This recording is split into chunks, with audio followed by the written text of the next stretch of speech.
Hi everyone, Chaz916 here. Thanks for joining me. Today I am going to continue my Proto Fae Language project. I'm basically going to cover everything up to my first draft of the Proto Elvish word that basically cover the runes.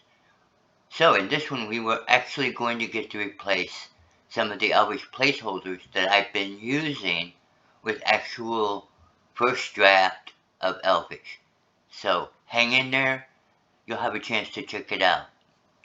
Now, for those who are new, I am working on Proto Fae languages, Elvish, Dwarvish, Gnomish, and Goblin. I intend in this project to incorporate runes, in this case primal runes, into them, and develop a 150-word lexicon, which I'm going to draw from Toki Pona conlang to create. So hang in there. This should be pretty interesting, I hope. Okay, everyone. First off, let's start with the primal forces and what I've done to them. I kind of refined them a bit. If you look at the paraprimal forces, that's right here, you'll note that I combined night and darkness. I also combined death, decay, and cold. This brought me down to 15. That seems to cover things the way I want them to. Now, in addition to that, I also refined my other word list, which includes awe, knowing, and I added bind. And I needed bind for the purpose of glyphs. I needed knowing because that's what knowing is what runes are all about. It's knowing secret knowledge. And awe, because it's primal. That's the feeling that we have when we are exposed to the runes and when we are exposed to primal environments. And then I'm keeping the 5 primal forces that I already have. Sun, sky, earth, sea, and moon. Okay, so let's begin with the chart down here. First thing I did was I added the Toki Pona.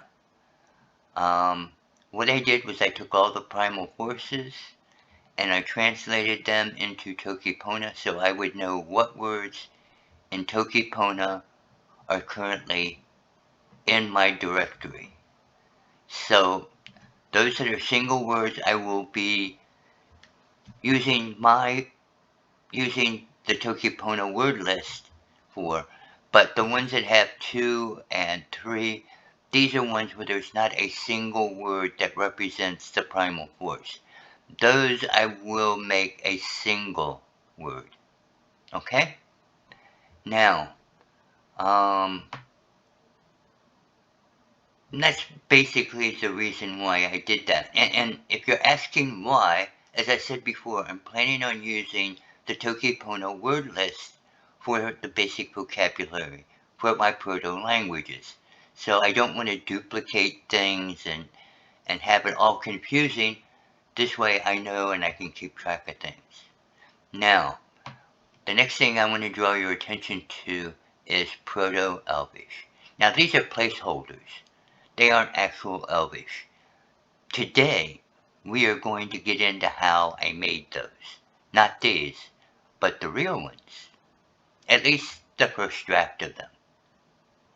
Okay, so, moving on. Okay, just as a kind of a review, what I did was I researched how the various languages sound. I did this by looking at token stuff and D&D, etc., and then just some of my own ideas. So, this is basically what I have decided. Elvish is, or what the consensus seems to be. Elvish is soft and fluid, and we have Dwarvish, which is hard, and we have Goblin, which is hard and guttural. Guttural? There we go. I'll say that right one of these days.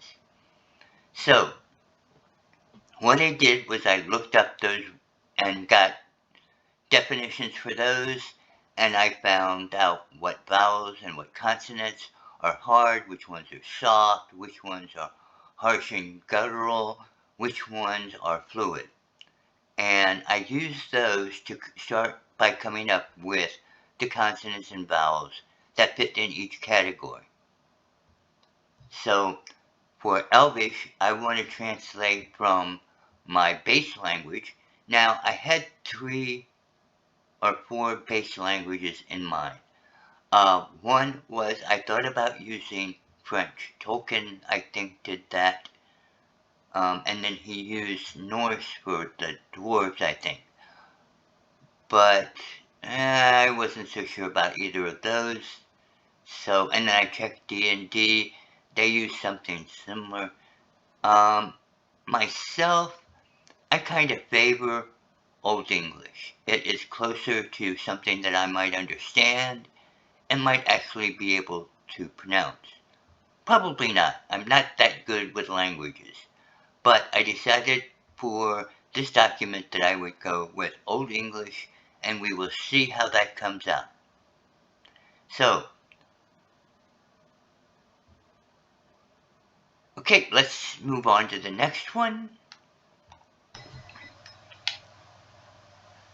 Okay, so basically what I did next was to create an Old English to Elvish translator. Now, I know Elvish is soft and fluid, and I know that Old English has a lot of hard and guttural sounds, which I don't want in my Elvish. So I created a chart. I took all of the consonants and vowels that are hard or guttural. I put them on one side, and I did that as from, because I want to translate those into Elvish sounds which are soft and fluid. So from this table, you can see that that's basically what I did. The A, O, and U are basically hard vowels, and then the rest are consonants, and I translated them into vowels and consonants and combinations that are soft or fluid. All in all, it seems like a really good idea, but the proof is in the pudding. So let's move on to the next chart. Okay, so the next step in my development was I needed to translate the primal forces into Old English. Now I did this with an online translator. You can see it at the bottom of the page here.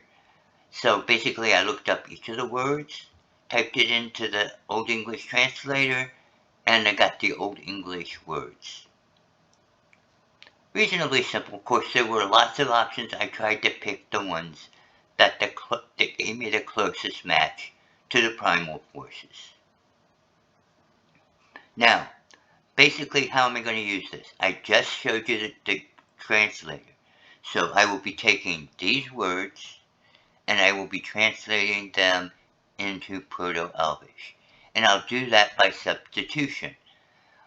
I'll be substituting hard and guttural to soft and fluid. Okay, so let's move on. Okay guys, so we finally got to the point where we have some Proto Elvish. Basically I've done the translations. You can see them over here. I don't know how exactly to pronounce them, but for me, it really isn't necessary. Modern Elvish is very different from Proto Elvish.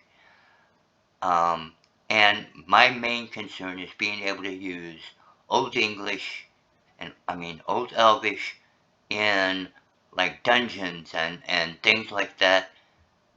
So that's my main focus. I don't really need to know how they would be pronounced. So this so far is working for me pretty good. I think it looks pretty decent. It's interesting. Like I said though, I could never pronounce any of these. Okay guys, so that's Proto Elvish. Now, my next next part of my project is to do the dwarvish and the goblin. So please join me on the next one. It should be really interesting to see what this looks like in dwarvish and goblin. Hope you'll join me for the next one.